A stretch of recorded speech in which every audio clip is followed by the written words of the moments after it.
A wrestler's retirement can either cement their legacy or ruin everything they've built over their career. From retiring as a legend to coming back for one last payday, here are wrestlers whose retirement shaped how the world remembers them. Starting with one of the most controversial retirements of all time.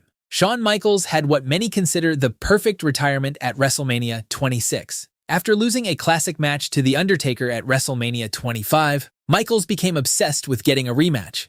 He eventually put his career on the line for another shot at breaking The Undertaker's undefeated streak. On March 28, 2010, in front of over 70,000 fans, Michaels lost the match and gave an emotional farewell speech on Raw the following night. It was the perfect ending to a legendary career. But then came the Saudi paycheck, and Michaels broke his retirement to team with Triple H against The Undertaker and Kane at Crown Jewel. The match was poorly received by fans and critics alike, with many calling it a stain on the legacies of everyone involved. Even Michaels himself later admitted he regretted the decision, but the damage was already done. While Michaels still considers WrestleMania 26 his true retirement and has repeatedly stated he won't return to the ring again, the fact remains that he came back for what many saw as nothing more than a Saudi paycheck. But while Shawn Michaels stumbled at the finish line, Sting proved that sometimes you get a second chance to retire the right way. After a legendary career spanning decades in WCW and TNA, Sting finally signed with WWE in 2014. His first match came at WrestleMania 31 against Triple H that featured interference from both D-Generation X and the NWO. Sting lost the match, but then at Night of Champions, Sting challenged Seth Rollins for the WWE World Heavyweight Championship. During the match, Rollins delivered a buckle bomb that sent Sting crashing into the turnbuckle, damaged his spine, and required surgery. His WWE run ended with 0 wins in pay-per-view singles matches and a potential career-ending injury. That could have been the end of the story, a disappointing and anticlimactic finish for one of wrestling's biggest icons. But fate had other plans for the icon. After his WWE contract expired in 2020, he shocked the world by debuting in All Elite Wrestling at Winter is Coming. What followed was nothing short of magical.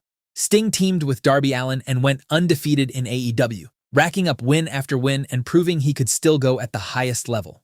On March 3, 2024, at AEW Revolution, the same venue where he defeated Ric Flair for his first world championship back in 1988, Sting had his final match. He and Allin defended the AEW World Tag Team Championships against the Young Bucks in a tornado tag team match that saw the 64-year-old icon wrestle like he was 20 years younger.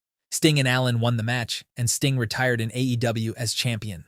The crowd gave him a standing ovation, and the Stinger cemented his legacy as a true icon. Sting has made occasional appearances since then, but hasn't wrestled another match. He didn't overstay his welcome and went out on his own terms as a champion and a badass. But while Sting got his redemption arc, Ric Flair is out here trying to set the record for the most number of retirements a wrestler can have. At WrestleMania 24 in Orlando, Ric Flair faced Shawn Michaels in a career-threatening match. After 20 minutes of back-and-forth action, Michaels looked at Flair with tears in his eyes before hitting the superkick and pinning Flair. The crowd erupted in a standing ovation as Flair made his way up the ramp for the last time. The next night on Raw, Flair gave an emotional goodbye speech surrounded by his fellow wrestlers. It was the perfect ending to a legendary 35-year career. Fans were saying this was one of the greatest retirement matches of all time, a fitting send-off for a 16-time world champion. But that ending lasted less than 2 years. In 2010, Flair showed up in TNA, arriving in a limo and immediately aligning with AJ Styles. Financial problems had driven him back to the ring, and what followed was a forgettable chapter in his career. He wrestled from 2010 to 2011 in TNA, suffering various injuries including a torn rotator cuff and a torn triceps. In 2016, Flair admitted that continuing to wrestle in TNA was the #1 regret of his career. Most people thought that was finally it. Flair had learned his lesson and would stay retired. But fast forward to 2022, at 73 years old, Ric Flair returned to the ring one more time for an event literally called Ric Flair's Last Match. He teamed with his son-in-law, Andrade, to face Jeff Jarrett and Jay Lethal, and the match was a disaster. Flair looked his age and passed out multiple times during the bout. In 2024, Flair revealed that doctors told him he had suffered a legitimate heart attack during the match. He had passed out 3 times and nearly died in the ring in front of 7,000 fans. The Nature Boy had the perfect retirement at WrestleMania 24, one that could have sealed his legacy as the greatest of all time. Instead, he came back again and again, tarnishing that beautiful moment with every return. But while Flair's career dwindled down through repeated comebacks, The Undertaker's decline was more of a slow burn that left fans wondering when he should have stopped. The Dead Man's WrestleMania streak was the stuff of legend, 21 consecutive victories that made every match at the showcase of the Immortals feel special. Then came WrestleMania 30 in 2014, when Brock Lesnar shocked the world by pinning The Undertaker after hitting 3 F5s. The crowd sat in stunned silence. Fans had their jaws on the floor. Nobody could believe what they had just witnessed. That loss at WrestleMania 30 could have been the perfect ending to Taker's story, but instead of retiring, WWE kept bringing Taker back. At WrestleMania 32, he faced Shane McMahon in a Hell in a Cell match that nobody really asked for. Then at WrestleMania 33, he lost to Roman Reigns in a match that was supposed to be his retirement, even leaving his coat, hat, and gloves in the ring as a symbolic goodbye. But that wasn't the end either. He returned for multiple Saudi shows, and by this point, The Undertaker was having random matches that felt unnecessary. But finally, at WrestleMania 36 in 2020, The Undertaker had his last match, a cinematic Boneyard match against AJ Styles. It was filmed like a movie with dramatic lighting, motorcycle rides, and supernatural elements that played to The Undertaker's strengths without exposing his physical limitations. The match was widely praised and gave Taker the send-off he deserved.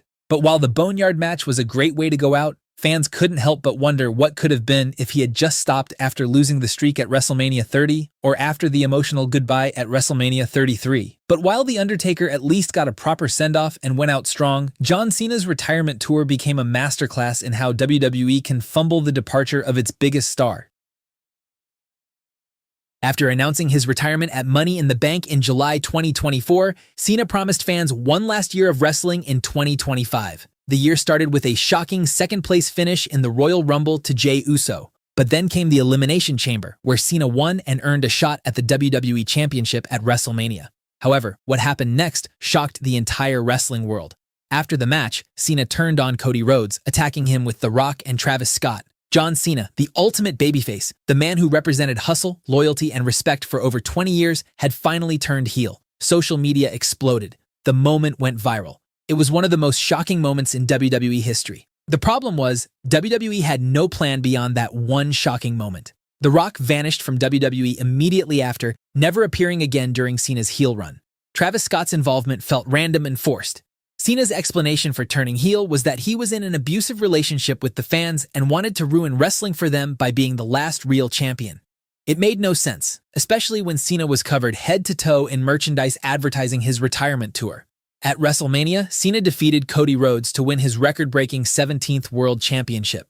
The historic moment that should have been celebrated was instead tainted by Travis Scott's interference and the overall weakness of the storyline.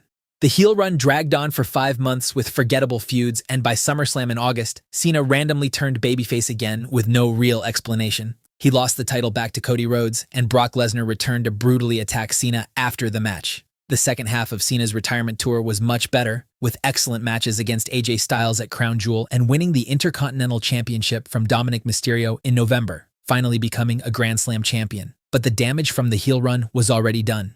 However, just when fans thought things couldn't get worse, Cena's final match arrived at Saturday night's main event against Gunther, and WWE completely tarnished John Cena's legacy.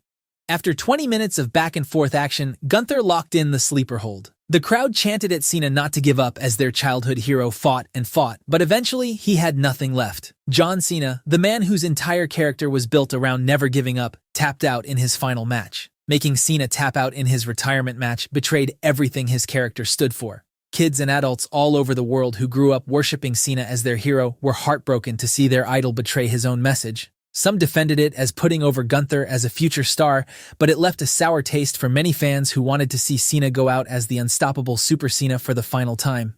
But let me know what you thought of WWE's decision to have Cena tap out in his final match. And speaking of Super Cena, check out this video to relive Cena's prime from 2005 to 2009.